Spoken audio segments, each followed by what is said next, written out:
Boa noite. O meu nome é Matheus Daniel Oliveira. Moro em Barreiras, uma cidade aqui do oeste baiano. E o que eu quero compartilhar com vocês é uma história que foi vivida por tio Manuel Vitorino. Se bem que ele é tio da minha esposa, mas a gente considera tio de todo mundo. Ele é um senhor com mais de 80 anos de idade, brincalhão e contador de causos e anedotas. Portanto, agora, deixo vocês com o caos do seu Vitorino e a botija enterrada na fazenda velha. No ano de 1965, fui com meu compadre, que também se chama Manuel, só que ele é conhecido por Manuel de Louro, arrumar um serviço em uma fazenda lá no Mimoso. Quando a gente chegou, já tinha mais gente trabalhando. Então eu, meu compadre e um homem chamado Francisco de Assis, que é morador de Santa Rita de Cássia, ficamos em uma casa antiga e também um pouco mais afastada da sede onde ficava a casa do dono da fazenda e outras 2 casas, que era do povo que já morava por lá. Naquele tempo ainda não tinha energia, só que na fazenda já tinha um gerador a diesel, que ficava ligado até 10 horas da noite. Depois disso, ele era desligado. Na casa que a gente ficou, tinham 3 quartos, uma sala e cozinha, mais o banheiro. Só que esse banheiro ficava do lado de fora, pois, antigamente, o povo não fazia banheiro dentro das casas. Um dos quartos ficava trancado. Por isso, nenhum de nós 3 sabia o que havia lá dentro. Então, a gente ficou dormindo em 2 quartos. Eu e o meu compadre em um quarto e Francisco no outro. Meu compadre tinha mania de dormir escutando música no rádio que ele tinha. E mais tarde, eu levantava e desligava. Já Francisco roncava igual um motor de caminhão. Depois de uma semana mais ou menos que a gente estava trabalhando na fazenda, eu comecei a escutar como se tivesse alguém caminhando nos corredores. Mas pensava que fosse Francisco, que tinha ido no banheiro. Só que eram todas as noites. E teve um dia que a gente acordou na base de umas 7 horas da manhã e fomos tomar um café para poder trabalhar. E foi então que me perguntou se era eu ou o meu compadre que levantávamos todas as noites e ficávamos igual uma galinha do pé queimado, andando de um lado para o outro. Na hora, eu tomei um susto, pois pensei que era ele que fazia aquela barulheira. E comecei a matutar que podia ter coisa errada naquela casa, pois ela era grande, tinha até água encanada, tinha mobília e, mesmo assim, o povo preferia ficar nas casas apertadas. Na outra noite, eu nem deixei comadre ligar o rádio, pois queria escutar os barulhos, e foi bem certo. Foi só da meia-noite que começou as pisadas, como se viesse da cozinha e terminasse no quarto no final do corredor que ficava trancado. Na hora, eu chamei por Francisco e perguntei se ele estava escutando. Ele disse que sim, mas quando acendeu um candeeiro e abriu a porta, ele não viu mais ninguém. Agora, pense em um homem corajoso, virado na gota, pois, mesmo com aquela coisa por perto, ele voltou e foi dormir sozinho, lá no outro quarto.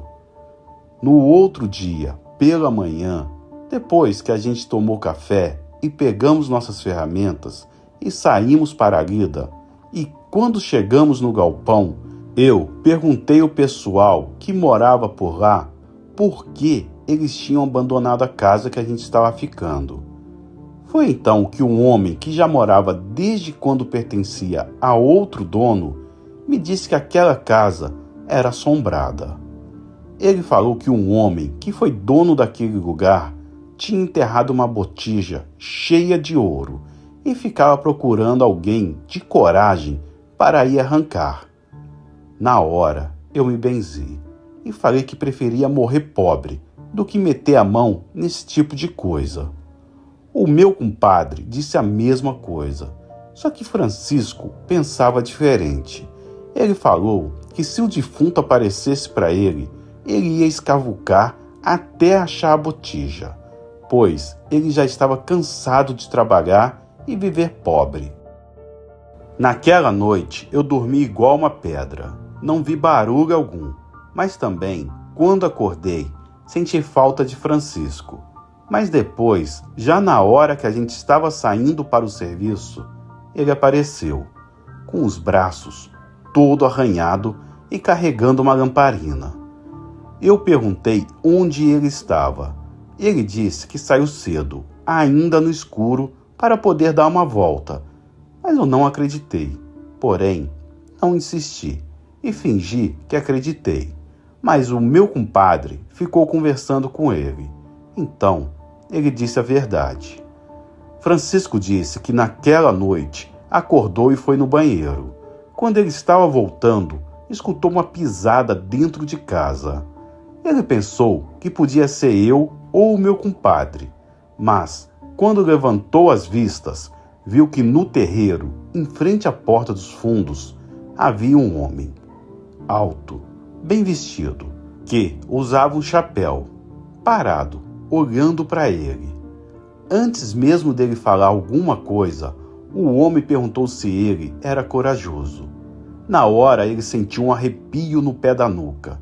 Mesmo assim, disse que nessa vida não tinha medo nem de morto e nem de vivo. O homem então perguntou para ele se ele queria ficar rico.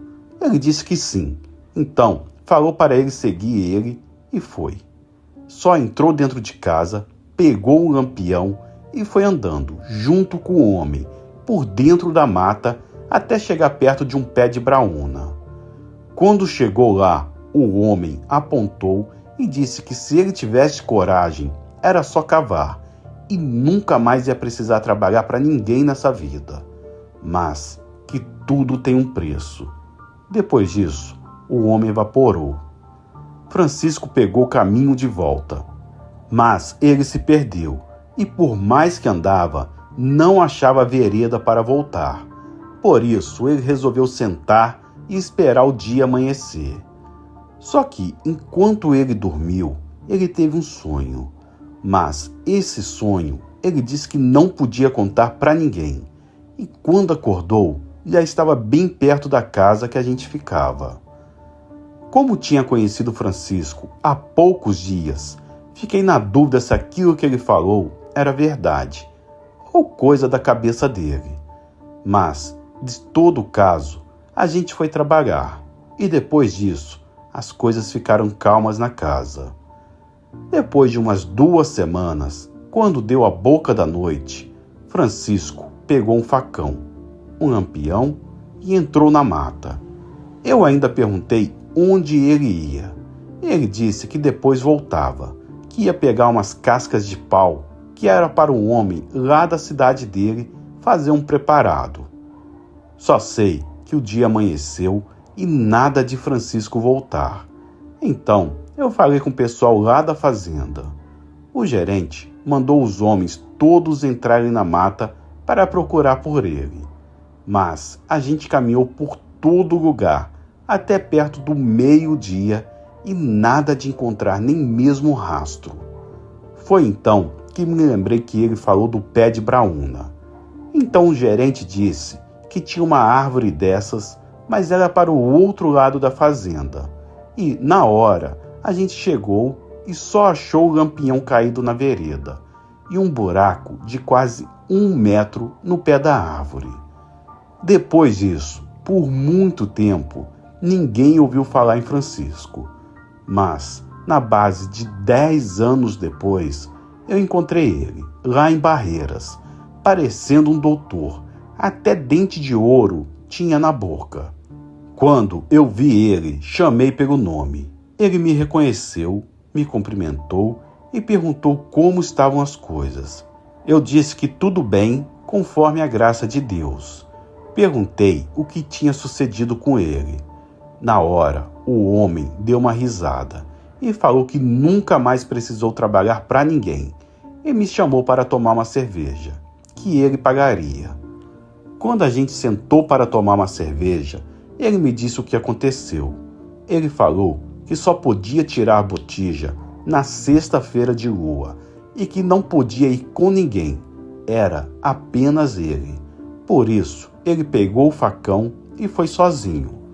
Ele cortou uma galha de pau e fez a ponta, pois botija não pode ser cavada com ferramenta de trabalho. E começou a cavar no local indicado. Mas, enquanto ele cavava, começou uma ventania, que pareciam que as árvores seriam arrancadas pelas raízes.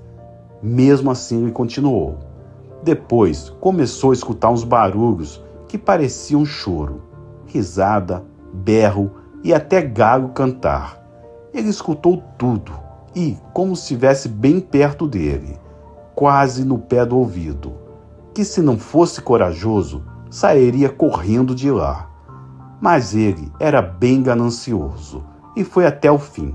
E na hora que desenterrou, alguma coisa que estava em cima da árvore deu um grito medonho e pulou no chão perto dele. Nessa hora, ele pegou a botija enrolada num pedaço de pano e saiu correndo. Deixou o lampião para trás e foi embora. Quando chegou na estrada, ele continuou andando até a cidade com a botija cheia de ouro. Depois, ele ficou me contando vantagem, dizendo que era fazendeiro. Então, chegou uma mulher que pensei que fosse a neta dele, mas pelo chamego, descobri que era a nova esposa. Mas uma coisa eu reparei, que apesar de esbanjar, ele tinha um jeito que estava triste. Mas não soube nada dele. Só que eu prefiro pouco com Deus do que a riqueza que ele teve. Pois, como ele me disse, quando a gente estava trabalhando na fazenda, tudo tem um preço, mas eu mesmo não quero pagar. Esse foi um caso que seu Manuel me contou. Acredito que seja verdade e concordo com ele, pois o pouco com Deus vale muito e essas riquezas de fonte do maligno não traz felicidade na minha opinião. Muito obrigado por ouvirem o meu relato e uma boa noite a todos.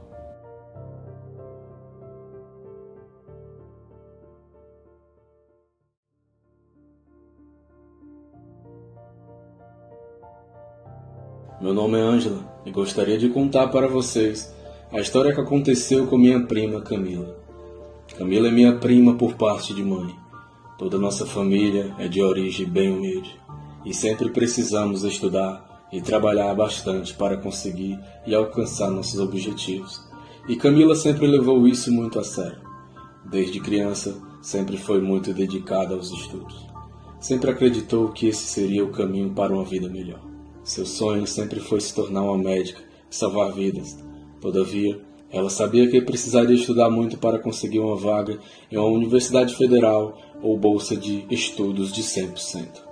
E foi uma alegria sem fim quando ela finalmente conseguiu ser aprovada em uma universidade federal em São Paulo. Como ela mora no interior de São Paulo, ficava bem distante da universidade. Sendo assim, ela precisava de um local para ficar no campus ou próximo a ele.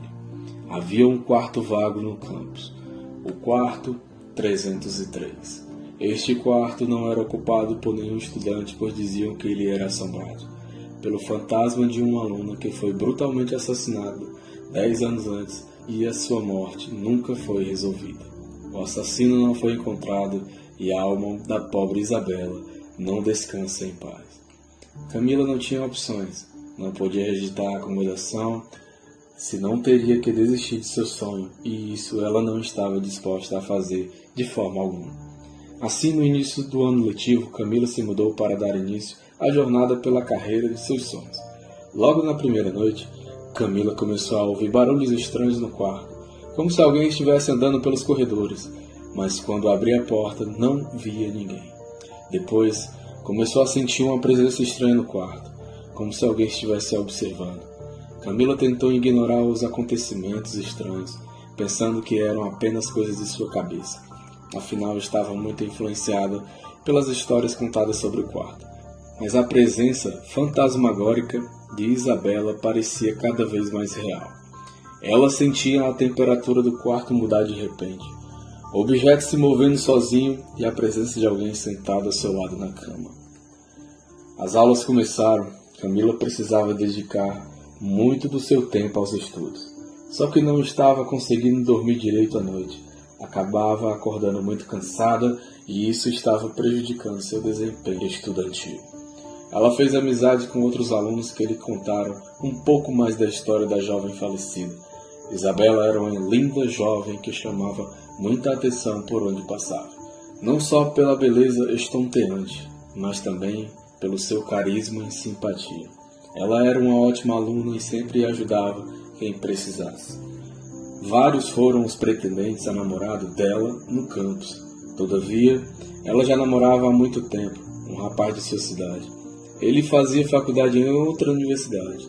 Ela o amava muito e planejavam se casar assim que ambos terminassem a graduação. Todavia, meses antes do trágico ocorrido, ela começou a receber cartas de um admirador secreto. No início, ela não deu muita importância. Achava que, com o tempo, a pessoa iria desistir. Entretanto, não foi isso o que aconteceu. As cartas evoluíram para flores, presentes, cestas. A pessoa parecia que estava ficando obcecada, mesmo que ela não retribuísse de forma alguma. As coisas pioraram muito quando a pessoa começou a mostrar que estava sempre vigiando ela e começou a mudar o tom das cartas para algo mais agressivo, pois queria que ela terminasse seu namoro para que eles pudessem ficar juntos. Isabela procurou a reitoria. Esses disseram que fariam uma investigação interna para tentar descobrir se a pessoa era ou não do campus. Bem como vocês podem imaginar, nada efetivo foi feito. Uma vez que uma semana depois dela registrar o pedido na reitoria, ela foi encontrada morta em seu quarto. Ela foi espancada e tinha sinais de luta. Ela reagiu às agressões e a morte foi atestada como asfixia manual. O pescoço dela foi apertado com tanta força que se partiu. A polícia investigou as cartas e os presentes, mas foram enviados através de pedidos feitos pela internet por um IP não rastreável. Alguns suspeitos foram interrogados, porém todos tinham álibis sólidos que os isentavam. Camila, ao ouvir toda a história, ficou muito triste pelo final trágico daquela jovem e decidiu que ia tentar achar uma forma de ajudá-la para que pudesse descansar em paz. Ela tentou se comunicar diretamente com Isabela, mas essa não lhe respondia. Camila começou a observar os sons de passos que ouvia à noite e resolver que iria segui-los, para ver até onde chegaria. Assim fez e acabou indo parar na sala de um dos professores mais renomados da universidade. Ficou curiosa, mas não podia simplesmente adentrar a sala e dar de cara com o professor, caso ainda estivesse por lá.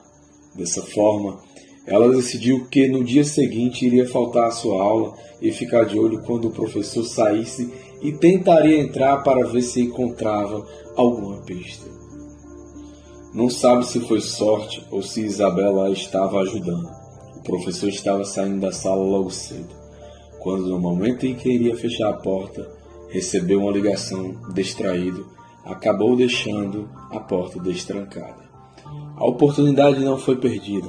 Camila rapidamente entrou na sala, ainda que não soubesse o que estava procurando, mas pensou que se algo estivesse escondido deveria ser em um local trancado ou oculto. Ela foi até a escrivaninha, percebeu uma gaveta trancada e a chave não parecia estar em nenhum lugar por ali. Foi quando do alto, em um instante, uma pequena caixa caiu no chão, abrindo a tampa e revelando uma chave dentro dela. Apesar de ter se acostumado com o barulho, Camila sabia que com certeza era Isabela que a estava ajudando. Ela pegou a chave e abriu a gaveta. Numa primeira vista, parecia que ali não tinha nada demais, somente documentos pessoais e alguns trabalhos de alunos. Só que Camila percebeu que havia um fundo falso na gaveta, e lá dentro ela encontrou fotos de Isabela, uma mecha de cabelos e uma corrente de coração em prata. Camila teve o cuidado de não colocar as mãos em nada sem usar uma proteção, evitando assim que suas impressões digitais ficassem ali. Agora ela sabia que o admirador secreto, na verdade, perseguidor de Isabela, era o professor. Ela sabia que não poderia ligar para a polícia e dizer que simplesmente havia invadido a sala do professor e achado aquelas provas lá e que ele era o assassino. Ela procurou em registros de aulas onde o professor estava no dia do assassinato e descobriu que ele havia pedido uma licença de 5 dias assim que Isabela foi morta e no mesmo dia ele não havia dado aula. Ela fez uma denúncia anônima falando sobre essa ausência do professor e também que sabia que ele guardava uma mecha de cabelos de Isabela no seu escritório. O que Camila não sabia é que a polícia já havia desconfiado do professor, só que o reitor havia dado um álibi para este no dia do ocorrido. Assim, eles utilizaram essa denúncia anônima para conseguir uma ordem para revistar o escritório do professor. No momento da revista, o professor parecia muito tranquilo, pois ele achava que seu esconderijo não seria encontrado. Ele só não contava que, assim como aconteceu com Camila, a caixa onde estava a chave da gaveta caiu na frente do policial, e ao abrir a gaveta, ele conseguiu ver o fundo falso. Nesse momento, o professor mudou sua expressão. Quando o policial deu voz de prisão e ia algemá-lo, ele começou a gritar. Olhava para um ponto fixo à sua frente e repetia: Isabela, eu te amo. Você não devia ter me dito não. Eu não queria te matar. Várias foram as testemunhas que presenciaram isso. Assim, ele foi levado após algum tempo julgado e condenado. O reitor também respondeu pelo crime. Finalmente sua alma pôde descansar em paz.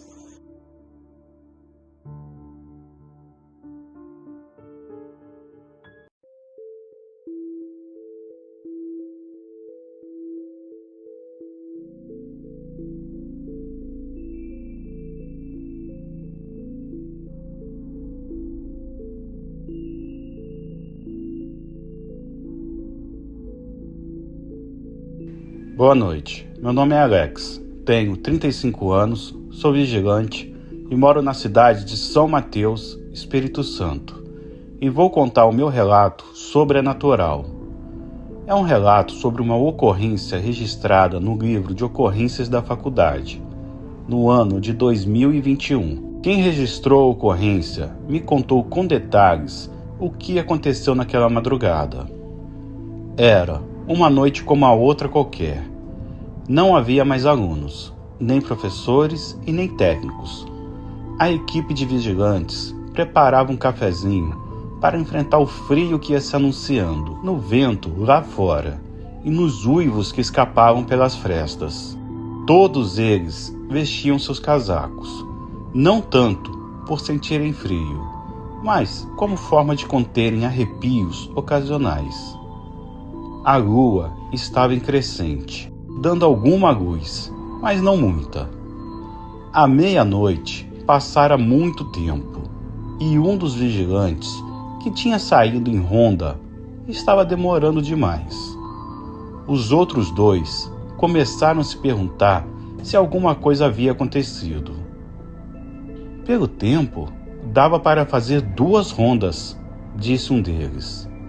Nos segundos que se passaram, a respiração de ambos podia ser ouvida. Foi quando o barulho do rádio os despertou. Base, na escuta! O susto foi apenas momentâneo, muito mais devido ao vento do que pelo rádio. Base, na escuta, câmbio! Preciso de ajuda aqui. Vi movimentação atrás do laboratório, mas minha lanterna não está funcionando. Mas, quer ajuda para quê? Respondeu um. Venham rápido! E o rádio emudeceu. Os 2 vigilantes olhavam sem reação para o aparelho. Não que estivesse esperando uma nova chamada, mas o modo de falar do colega demonstrava apreensão, angústia, medo e talvez outros sentimentos. Eles se olharam e, sem qualquer palavra, perguntavam qual dos 2 ajudaria o outro. Não podiam ficar ali muito tempo sem reação, pois algo grave poderia estar acontecendo atrás dos laboratórios com o seu colega. O mais destemido, ou pelo menos o menos nervoso, pegou sua lanterna, testou antes e foi em passos acelerados pela passarela traseira do bloco A, rumo ao laboratório 3. Com sussurros, foi chamando o colega, apontando o fecho de luz para o chão, para não chamar muita atenção.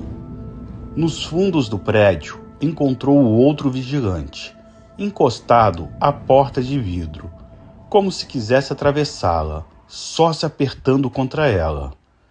O seu olhar estava petrificado, encarando a mata que despontava por trás da central de reagentes. Ao se perguntar do que aconteceu, gaguejou algumas palavras soltas. Era uma vaca ou um cavalo. Era grande. Eu não sei. Só sei que era grande. Talvez uma onça preta. Me jogou no chão. O colega tentou acalmá-lo. Podia ser apenas a imaginação, devido ao vento ou à luz fraca da lua. Enfim, deveria haver alguma explicação racional. Pensando que era dever deles, como vigilantes, garantir a segurança do patrimônio da universidade, respiraram fundo e os dois foram andando até o limite da mata. Agora, com a lanterna em punho, apontada diretamente para as árvores próximas. Só se conseguia ouvir o vento deslizando nas folhas, a grama sendo amassada pelas botas e as batidas frenéticas dos corações deles. O círculo amarelado da lanterna movia-se de um lado para o outro, tremendo. Não havia movimento e nenhum sinal suspeito. Alguns minutos depois, já menos apreensivos, concordaram em voltar à base. Quando deram meia volta, ouviram o barulho de cascos, como se 3 ou 4 cavalos estivessem galopando na direção deles, enquanto uma bola de fogo cortava o céu. Acompanhado disso, alguma coisa que parecia um choro não humano, ou talvez uma risada, ou uma mistura das duas coisas. Eles não tiveram dúvidas. As portas do laboratório estavam todas fechadas. Tudo estava seguro, menos eles. Então, correram no desespero de 1000 pernas. A lanterna abandonaram. O bloco A parecendo estar a quilômetros de distância. Voltaram à base, mal conseguindo respirar. O vigilante que tinha ficado lá, vendo o estado dos colegas, esperou para poder perguntar o que houve. Eles explicaram por alto, sem saber direito o que havia para explicar. O outro arregalou os olhos. Então é verdade o que contam. Os dois pararam de falar e o encararam, pedindo que continuasse. Dizem que aqui na região, há muito tempo, havia pessoas que faziam torturas contra os moradores daqui. Era uma coisa bruta. Pegava uma pessoa e 4 cavalos, um para cada braço e perna.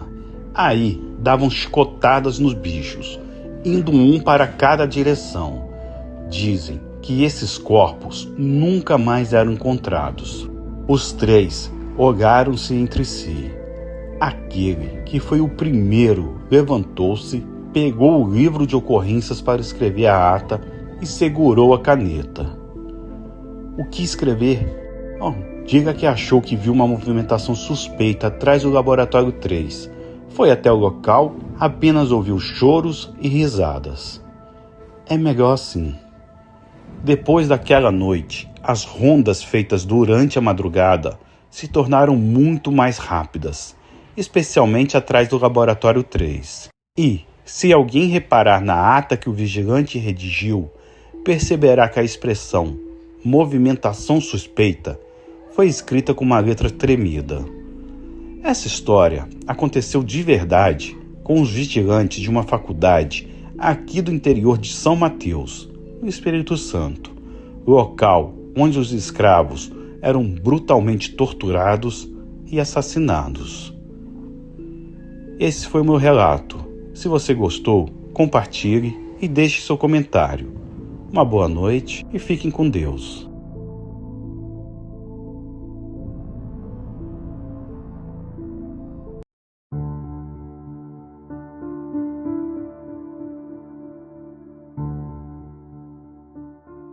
Boa noite. Até hoje, nunca tive qualquer tipo de experiência com sobrenatural. E peço a Deus que nunca veja nada nesse sentido. Porém, eu tenho uma história que o meu avô Horácio me contou sobre uma assombração em forma de bola de fogo, que perseguiu ele lá no Maranhão. Esse fato aconteceu no ano de 1985, em uma época em que o meu avô trabalhava vendendo mercadorias de porta em porta, nos pequenos povoados, distritos e cidades do interior nordestino. O meu avô tinha um caminhão modelo 3/4 e, com ele, saía pelo mundo, vendendo todo tipo de mercadorias junto com um rapaz que era o seu ajudante, chamado Marcelínio. Meu avô conta que em uma certa noite, por volta das 7 horas mais ou menos, ele estava indo para uma localidade que hoje em dia se chama São Pedro da Água Branca. Na época, era um distrito que se levantou às margens de uma ferrovia que ligava o Maranhão a algumas cidades do Pará e que, por sinal, fica bem na divisa dos dois estados. Se hoje em dia as estradas por lá não são grandes coisas, imagine então há quase 40 anos atrás. Mesmo assim, ele atravessava aquele fim de mundo vendendo suas mercadorias. Lá no distrito tinha uma casa que funcionava como pousada. Nada muito luxuoso, mas pelo menos ele tinha uma rede para descansar e comida para matar a fome, sem contar que ele vendia bem naquela região. Na noite em questão, ele estava seguindo por uma estrada que passava por dentro da mata e sem nenhuma iluminação, com muitas árvores de um lado e árvores do outro, sem sinal de que houvesse alguma casa por perto. Foi quando, do nada, ele e Marcelino escutaram um barulho bem alto que lembrava um grito bem fino, que fez com que ele tremesse o corpo inteiro. O medo foi tão grande que, na hora, ele quase perdeu a direção do caminhão. Para não bater o caminhão, ele parou o carro na beira da estrada, pois não tinha controle dos braços e das pernas para poder dirigir.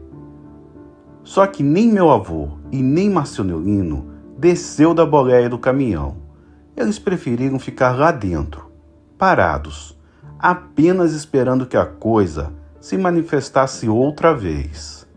Porém, passou mais de 5 minutos e nada da coisa se mostrar.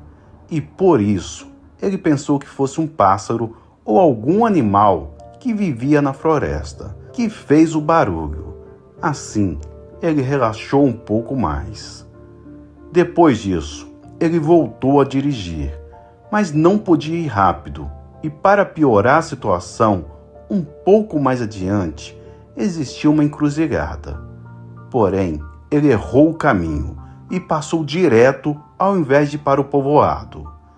Até hoje, o meu avô acha que foi o nervosismo que fez com que ele errasse o caminho. Só que, para acabar de completar o que já estava estranho, começou a chover muito forte, e com isso a estrada foi virando um atoleiro só, que fez com que ficasse muito perigosa a viagem.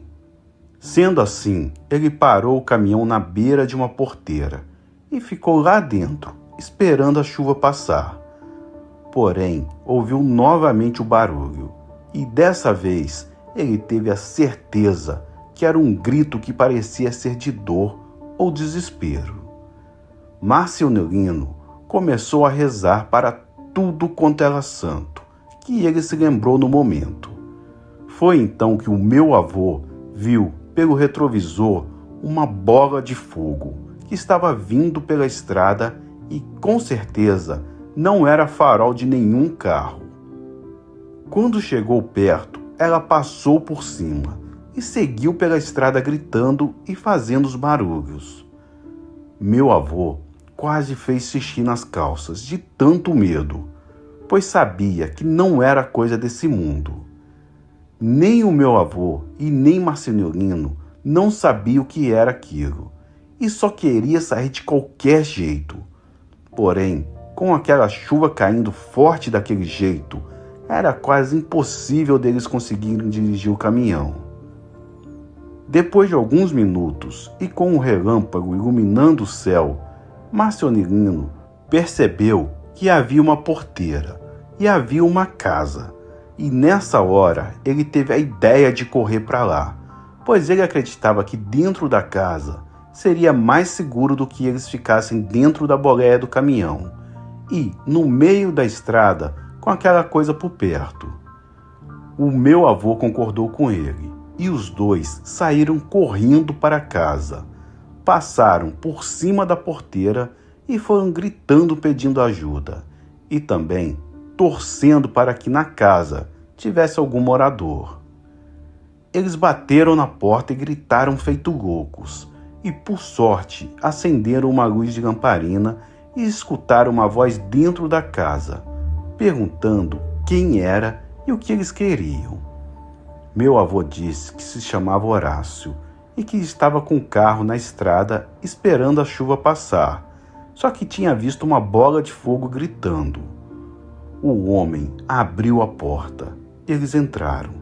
Nessa hora, estavam todos ensopados pela chuva. A mulher do homem trouxe uma toalha para eles se secarem e ofereceu uma caneca com chá quente. Depois disso, e um pouco mais calmo, o meu avô contou para os donos da casa que tinha escutado um grito dentro da mata e depois viu uma bola de fogo passando por cima do caminhão e sumindo na estrada. O dono da casa disse que ele estava falando a verdade, pois realmente existia essa bola de fogo naquele lugar, mas que eles pudessem ficar tranquilos, que dentro da casa eles estariam seguros. Depois que tomaram chá, o dono da casa armou 2 redes na sala para que eles pudessem passar a noite abrigados. Mais tarde, perto da meia-noite, a chuva passou e foi dessa hora em diante que meu avô começou a escutar os gritos, que ecoavam por todo lugar. Tinham momentos que eles estavam próximos da casa, em outros se afastavam, e como se voassem uma velocidade muito rápida. E mesmo lá de dentro da casa, o meu avô e Marcelino ficaram morrendo de medo. Mas, como diz um ditado popular, nada está tão ruim que não possa piorar.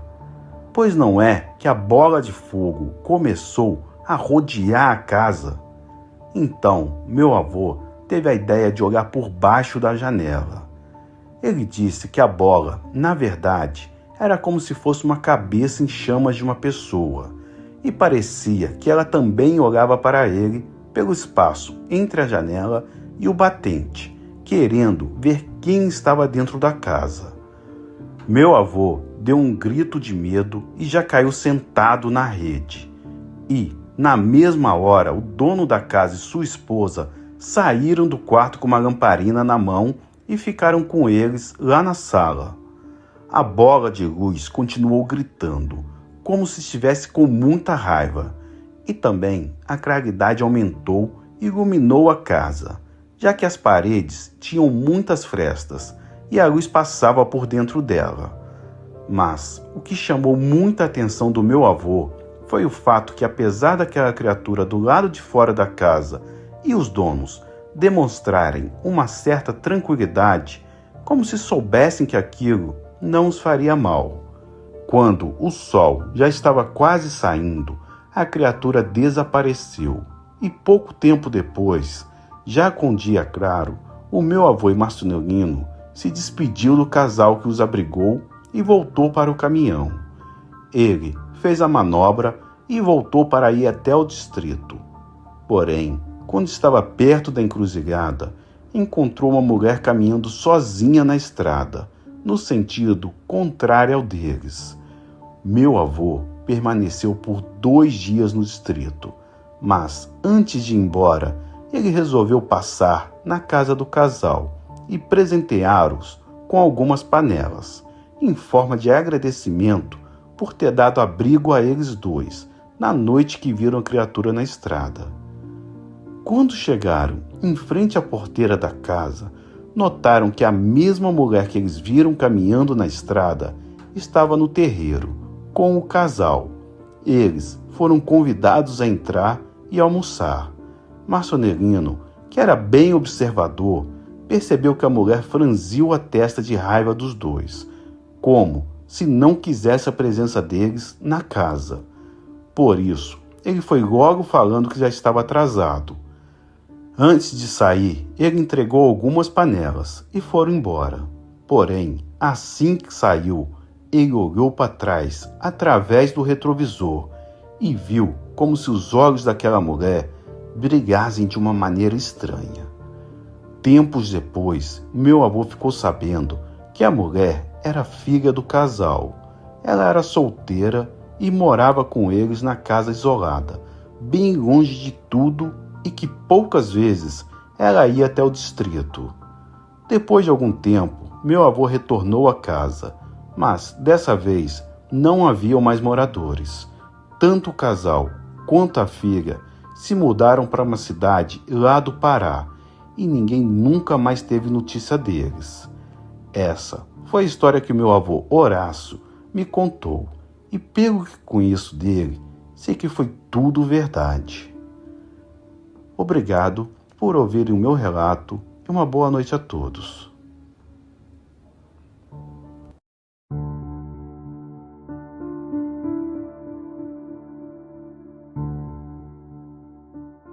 Olá, meu nome é Anderson e quero inicialmente lhes contar uma história que é tida como uma lenda na cidade onde eu moro, uma cidade no interior de São Paulo. Porém, não vou revelar o nome. A história é a seguinte. Há muitos anos, em uma pequena cidade do interior, um fazendeiro chamado Eduardo encontrou um objeto estranho em seu campo. Era uma pequena estátua de madeira que parecia muito antiga e não tinha nenhum tipo de inscrição ou marca que pudesse identificar sua origem. Eduardo levou a estátua para casa e colocou-a em sua estante de livros. Nos dias seguintes, coisas estranhas começaram a acontecer na casa de Eduardo. Seus animais de estimação morreram misteriosamente. Seus filhos começaram a ter pesadelos terríveis e sua esposa começou a agir de forma estranha. Ele percebeu que algo estava errado e decidiu se livrar da estátua. No entanto, ele não conseguiu se livrar do objeto. Todas as vezes que ele tentava jogar fora, ela sempre voltava para a casa dele. Eduardo percebeu que a estátua era amaldiçoada e decidiu investigar sua origem. Ele descobriu que a estátua era uma antiga relíquia de uma tribo indígena que vivia na região há muitos anos. A tribo acreditava que a estátua era um ícone sagrado que trazia boa sorte e proteção. No entanto, um xamã da tribo amaldiçoou a estátua depois que um membro da tribo a roubou e roubou uma grande quantidade de comida da aldeia. A maldição foi lançada para garantir que quem possuísse a estátua teria azar e sofreria uma morte horrível. Eduardo percebeu que precisava se livrar da estátua, de uma vez por todas, mas não sabia como. Ele decidiu procurar ajuda com uma velha senhora que morava na floresta. Ela era conhecida por ser uma curandeira e uma especialista em objetos amaldiçoados. Eduardo se dirigiu à floresta e contou a história da estátua para a velha senhora. Ela concordou em ajudá-lo, mas avisou que a maldição era muito forte e que eles precisavam tomar cuidado para não se tornarem vítimas dela. a velha senhora realizou um ritual de purificação e banimento e finalmente conseguiu remover a maldição da estátua. Eduardo ficou aliviado e grato pela ajuda da velha senhora. Ele decidiu doar a estátua para um museu local, para que as outras pessoas pudessem aprender com sua história e serem alertadas sobre os perigos dos objetos amaldiçoados. No entanto, a história da estátua não acabou por ali. Meses depois, o museu em que ela estava exposta pegou fogo misteriosamente e a estátua desapareceu. Algumas pessoas acreditam que a maldição ainda está presente e que a estátua está solta, aguardando sua próxima vítima. A história da estátua amaldiçoada se tornou uma lenda local e ainda assombra as pessoas da cidade. Essa é a lenda. Agora, vou aos fatos que aconteceram comigo. Comecei pela lenda para que vocês possam ter noção do que pode se tratar o objeto que recebi de um aluno da faculdade, onde eu trabalho. Eu sou professor universitário e ensino sobre arqueologia, estudo de objetos, crenças e povos antigos.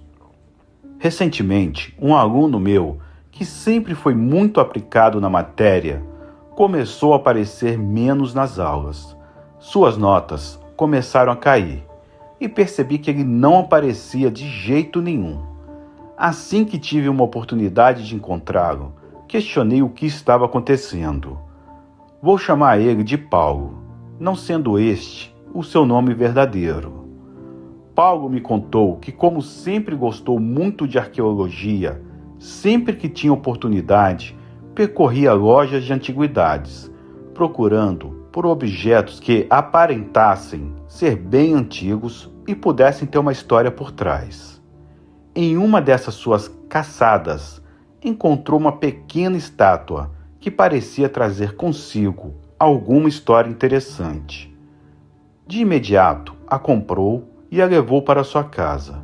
Fez várias pesquisas e conseguiu identificar que se tratava de um objeto que um dia havia sido amaldiçoado. Mas, como ele nunca foi de acreditar em maldições, achando se tratar apenas de superstições dos povos mais antigos que detinham menos informações das que temos hoje, não deu importância a esse fato. Apenas começou a fazer alguns estudos nela para tentar datar quanto tempo ela tinha, por quem e como havia sido feita. Todavia, coisas começaram a acontecer. Seus pais começaram a ter brigas muito sérias. Os negócios de seu pai começaram a ter problemas e todo o estresse dentro de casa estava afetando-o. Ele começou a dormir mal. Sempre tinha muita dor de cabeça. Uma insônia se instalou e ele não conseguia mais estudar, o que fez parar de ir à universidade. Fiquei muito triste por ouvir todos os problemas que ele estava passando.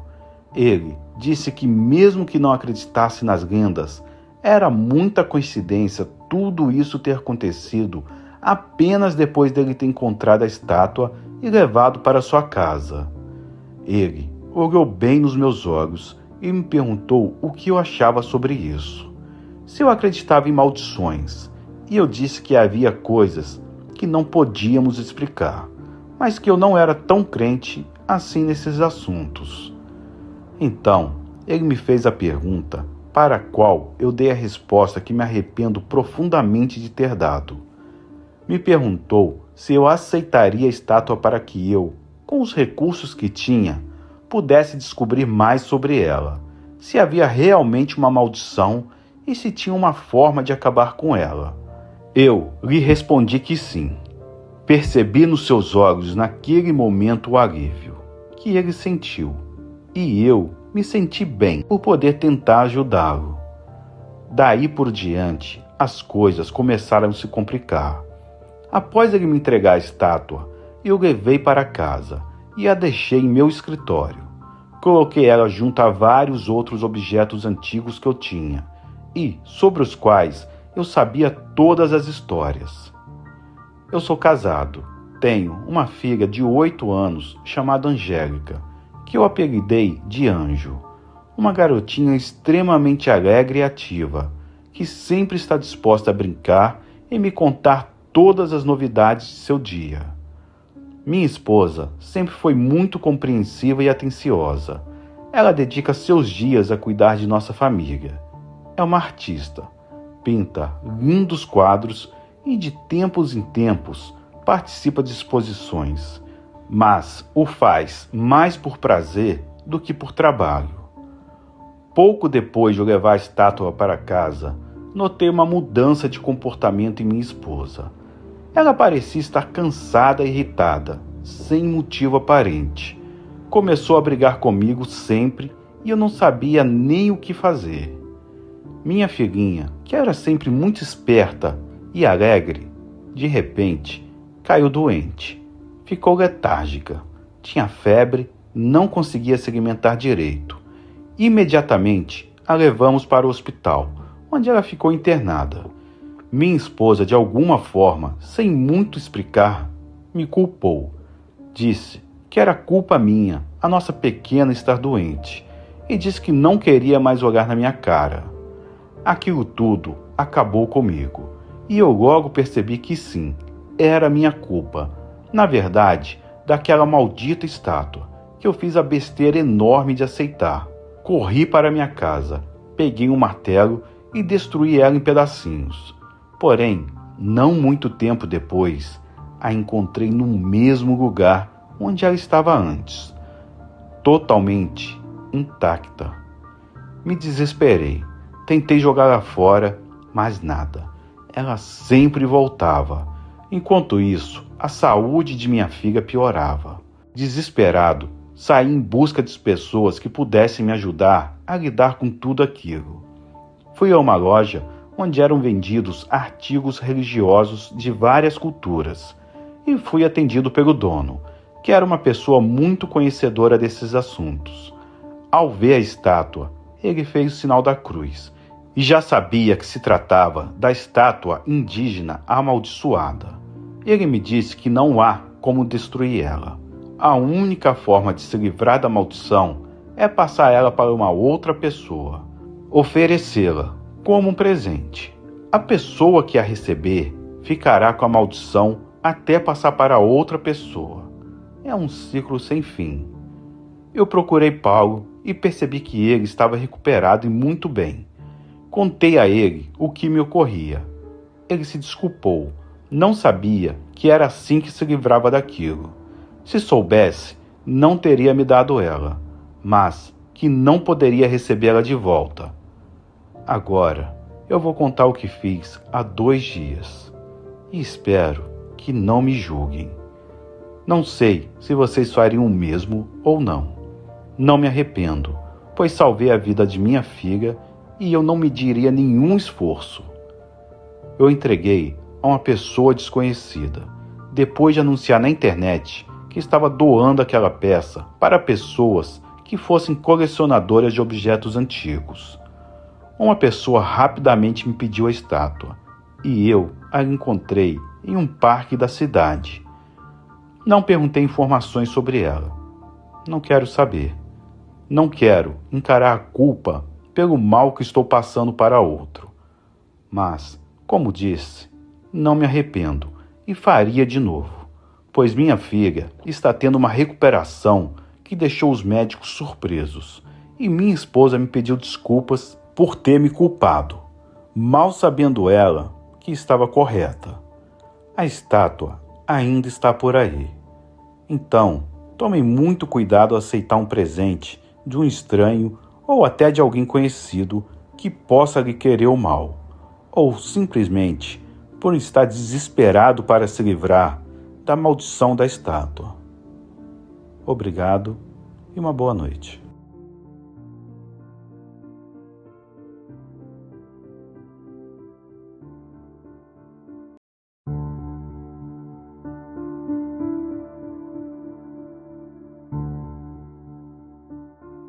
Olá, me chamo Andréia, tenho 37 anos e moro em Salvador, Bahia. Sou administradora de empresa e trabalho em uma grande empresa aqui na capital. Melhor dizendo, eu trabalhava. Atualmente estou afastada do trabalho por conta dos transtornos psicológicos. Os médicos que me avaliaram acharam que a causa é estresse do trabalho, mas eles estão muito enganados. O que me abalou meu psicológico não tem nenhuma relação com meu trabalho. Vou começar a explicar o início de tudo. Voltando 25 anos no tempo, quando eu era uma criança de 12 anos e estava na 6ª série. Tinha um grupo de 5 amigas e já estávamos juntas desde a 1ª série, quando iniciamos nossa vida escolar. Nessa época, todas as escolas tinham relatos de meninas que tinham visto nos banheiros das escolas a famosa loira do banheiro. Quem tiver mais ou menos a minha idade sabe bem do que estou falando. Esse negócio de dar descarga 3 vezes, olhar fixamente para o espelho e chamar pela loira 3 vezes. Esse, digamos, ritual sofria algumas alterações de escola para escola, mas, em síntese, era assim que se invocava a menina loira que havia morrido em um banheiro de escola e aparecia para quem a chamasse. Naquela época, eu era muito medrosa. Não que hoje eu seja um poço de coragem. As minhas amigas viviam me desafiando a fazer o ritual para ver a loira. Porém, eu nunca tive coragem, e assim era motivo de chacota para elas. Diziam que já haviam feito. Ainda assim, eu não acreditava, pois sempre iam sozinhas. Os anos foram passando. Nós continuamos nossa amizade. Todavia, elas sempre me chamavam de covarde. Depois que saímos da escola e nos formamos no ensino médio, seguimos caminhos diferentes. Algumas de nós fomos para a faculdade, outras abriram seu próprio negócio, e uma outra virou funcionária pública e deu tudo certo. Combinamos que manteríamos contato e de tempos em tempos nos encontraríamos pessoalmente e assim fizemos.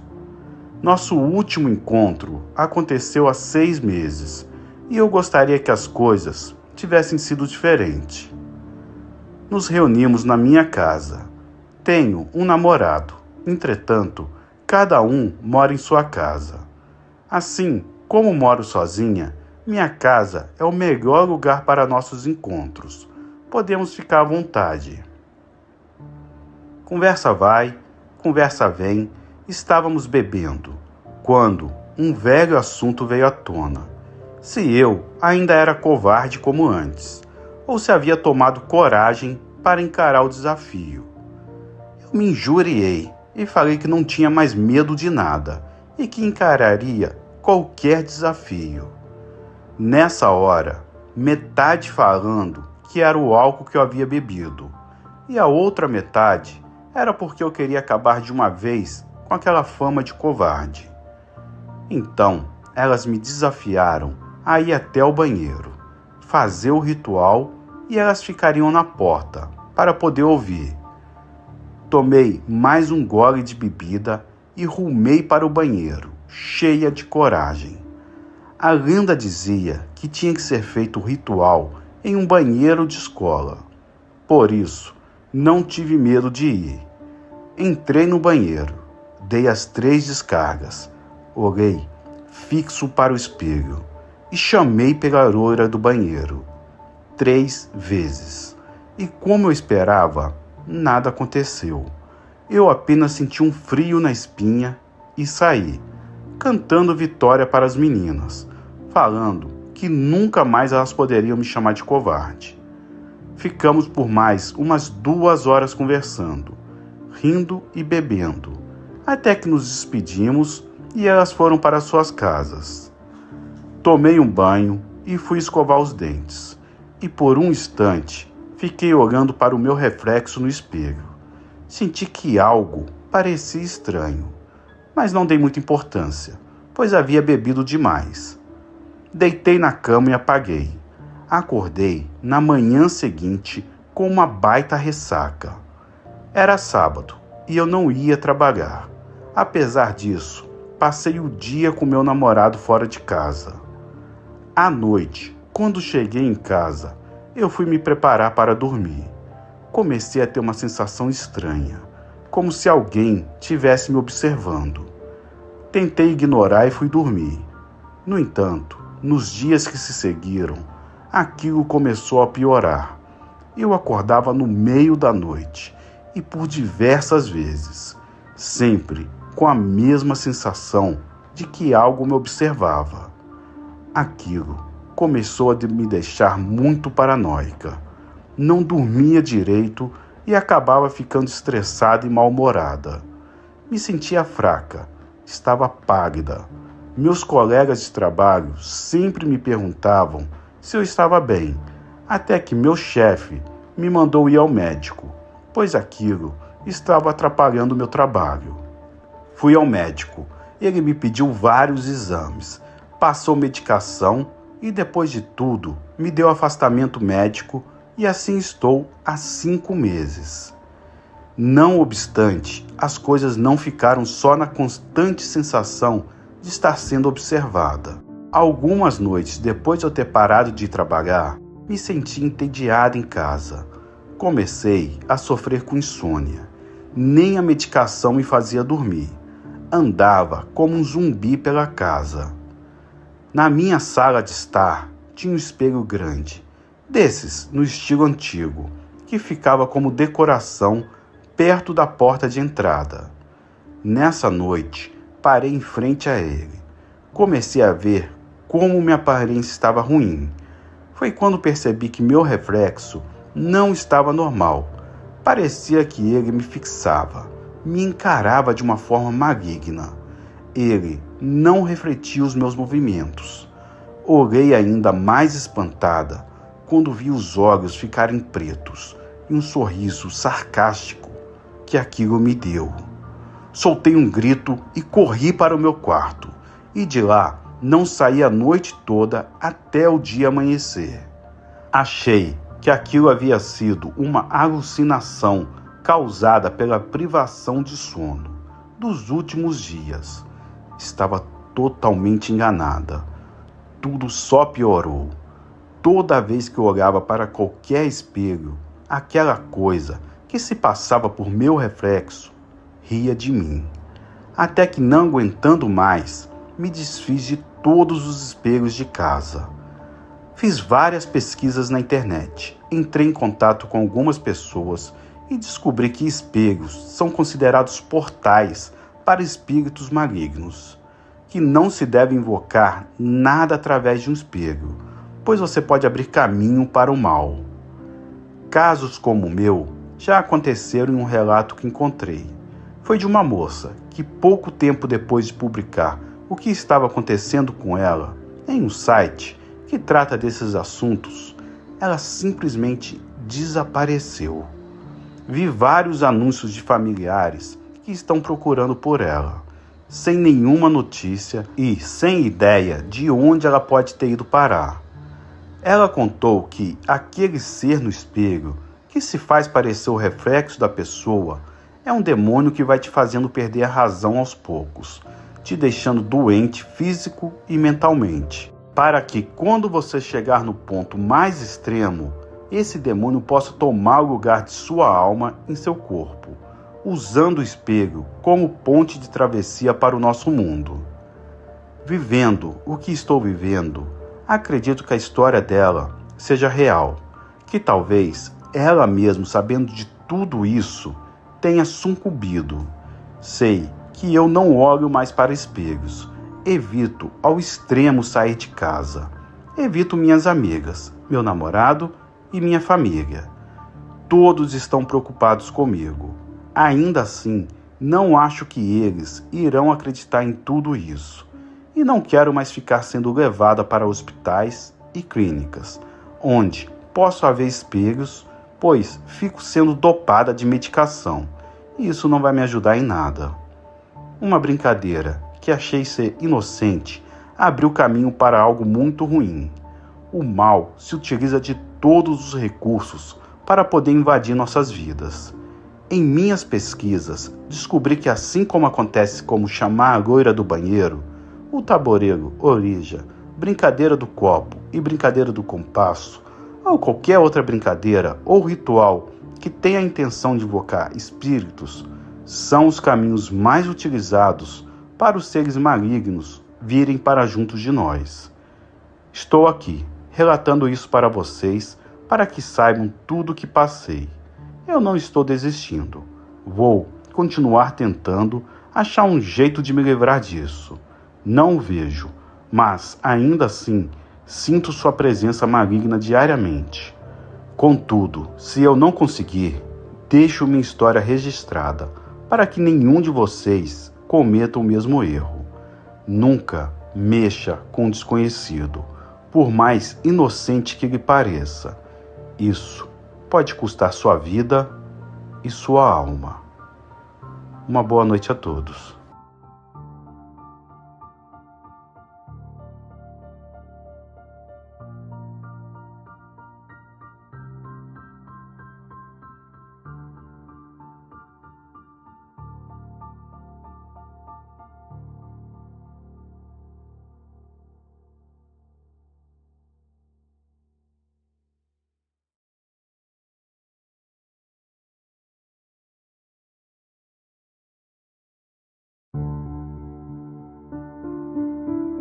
Olá, me chamo Alberto e a história que eu vou contar me foi contada por um amigo de longas datas, sobre algo que aconteceu na pequena cidadezinha em que ele morava no interior de Minas Gerais, chamada Santana do Jacaré. Era uma cidadezinha bem tranquila. Atualmente, sua população é bem pequena, mas já foi muito menor na época dos fatos, em torno de uns 50 anos atrás. Como acontece na maior parte das cidadezinhas pequenas, as pessoas todas se conheciam. A maior parte nasceu e viveu ali toda uma vida. Eu moro em São Paulo, uma mega cidade. Se pensarmos em conhecer todas as pessoas da nossa cidade, é algo que não conseguimos imaginar, já que aqui seria impossível. Mal conhecemos nossos vizinhos de rua ou apartamentos. Porém, naquela cidadezinha, era assim que as coisas aconteciam. Que fez que logo uma presença estranha fosse percebida, rondando a noite pelas ruas. Não era ninguém conhecido. Inicialmente, algumas pessoas que o avistaram tentaram se aproximar, mas parecia que nunca conseguiam alcançá-lo. Ele estava sempre vários passos à frente, por mais que alguém tentasse correr atrás dele. Essa figura misteriosa começou a assustar todas as pessoas, pois quem conseguiu vê-lo de frente disse que ele não tinha rosto. Era apenas uma face branca e lisa sem nariz, olhos ou boca. Foi com esta aura de mistério e muito medo que pessoas começaram a desaparecer e todos já diziam ser obra do homem sem rosto. O pânico assumiu a cidade. As aparições do ser eram constantes. Parecia que ele procurava algo ou alguém. Um jovem chamado Lucas, que morava na cidade desde que nasceu, começou a investigar o mistério do homem sem rosto. Ele conversou com os moradores que avistaram a figura, descobriu que ele aparecia sempre em locais diferentes, sem um padrão claro.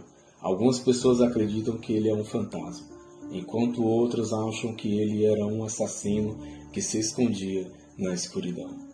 Lucas se torna obcecado pelo mistério e começa a vasculhar a história da cidade para tentar descobrir o que pode ter causado a aparição do homem sem rosto.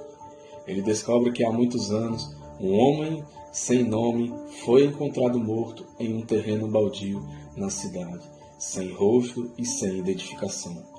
Ninguém nunca descobriu o que aconteceu com ele e o caso foi arquivado. Mas há um senhor que nunca foi muito de conversas, que já beirava ali seus 80 anos e conhecia a história do que aconteceu quando o homem foi encontrado sem rosto. E ele fazia ideia do porquê ele reapareceu, agora como uma assombração. O homem sem rosto havia vivido naquela cidade há muito tempo. Ele não era uma boa pessoa. Ele tinha mais 3 amigos que, assim como ele, eram ladrões e assassinos. Eles roubavam e matavam ou matavam para roubar. não costumavam ter piedade de ninguém. Eles fizeram uma série de roubos que lhes rendeu muito dinheiro. Combinaram que juntariam tudo e depois dividiriam em partes iguais. Quando chegaram ao ponto em que teriam uma boa fortuna para dividir entre si, aconteceu algo que o homem sem rosto, que quando vivo se chamava Antunes, não previu, é que seus amigos iriam lhe trair. Eles armaram para ele, fizeram uma armadilha e o feriram e torturaram, jogaram ácido em seu rosto para que ele não fosse reconhecido mais. Depois de tudo isso, o largaram no terreno baldio, onde ele foi encontrado sem vida. Todavia, o que os outros 2 bandidos não sabiam é que Antunes havia escondido e enterrado em algum lugar na cidade muito dinheiro.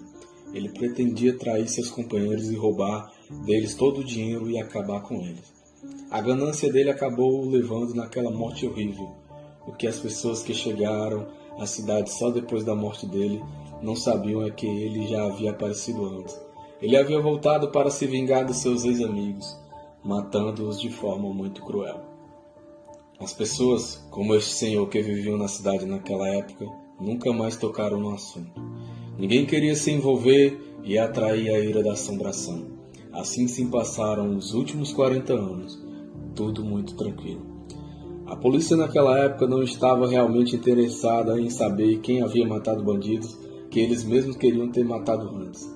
Por isso o caso foi arquivado, como sem solução.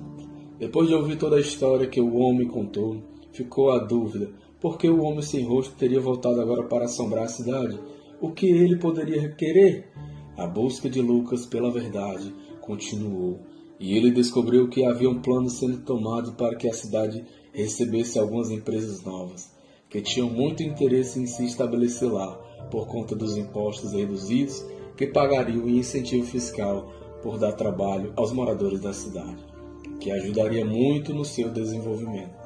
Esses planos estavam começando bem nessa época e Lucas logo percebeu que a aparição tinha alguma relação com isso. Mas dias se passaram e a busca do homem sem rosto parecia aumentar. Ele era visto em mais locais e por mais pessoas. Lucas continuava a buscar para descobrir onde estava enterrada a fortuna do homem. Ele achava que assim que ele achasse e entregasse ao homem sem rosto, ele partiria de uma vez. O rapaz conseguiu com a prefeitura as plantas dos locais onde as empresas deveriam se estabelecer. Iniciou suas buscas. Ele conseguiu reunir mais alguns homens que o ajudaram a escavar vários locais, e conforme eles iam chegando mais perto, o homem sem rosto começou a aparecer para eles, mas não os ameaçava. Pouco tempo depois, Lucas conseguiu encontrar em um terreno baldio a fortuna enterrada. Este foi o mesmo terreno onde o homem sem rosto foi morto. O jovem sabia o que deveria fazer, porém os outros 3 homens que estavam com ele partiram para cima de Lucas. Já que ele não queria aceitar o que eles queriam fazer, decidiram que deveriam acabar com ele. Todavia, na hora em que se aproximavam de Lucas, o homem sem rosto apareceu e os atacou. Eles tentaram fugir, mas ele não deu chance. Um por um, ele os agarrava e parecia que os homens estavam sendo consumidos por ácido. Seus corpos ficavam irreconhecíveis. Lucas assistiu aquilo em choque, até o momento em que o homem sem cabeça chegou bem perto dele e Lucas lhe entregou todo o seu dinheiro. O homem se aproximou daquela pilha de dinheiro e destruiu tudo. Nesse momento, Lucas o viu se desfazendo no ar, como se estivesse se libertando da prisão que a ganância o mantivera. Depois de tudo isso, o homem sem cabeça nunca mais foi visto. Lucas acreditava que ele só precisava se livrar de uma vez daquilo que havia causado sua morte e o escravizado por tanto tempo. Lucas continuou vivendo na cidade, se casou e teve vários filhos. Um desses é meu amigo, que me relatou essa história. A cidade após isso viveu sua tranquilidade novamente, livre da assombração do homem sem rosto.